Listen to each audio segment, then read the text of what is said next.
எங்க கட்சியை பத்தியே இப்படி பேசிக்கிட்டு இருக்கேன். எங்க கட்சியை வச்சே ஓட்டுறீங்களா இந்த ஊடகங்கள்? ஏன் மற்ற எத்தனை நான் என்ன சொல்றேன், தமிழகத்துல எத்தனை கட்சி இருக்கு?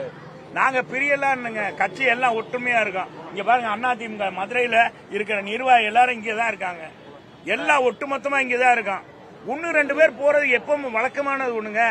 ஒரு தலைவர் போறான்னா அவர் பின்னால 4 பேர் இருப்பாங்க, போயிருப்பாங்க. சொல்லுங்க மாதிரி ஓட்டர்னு ஒரு கருத்து கணிப்பு, அதுல ஸ்டாலினுக்கு வந்து 30% தான் இருக்கு.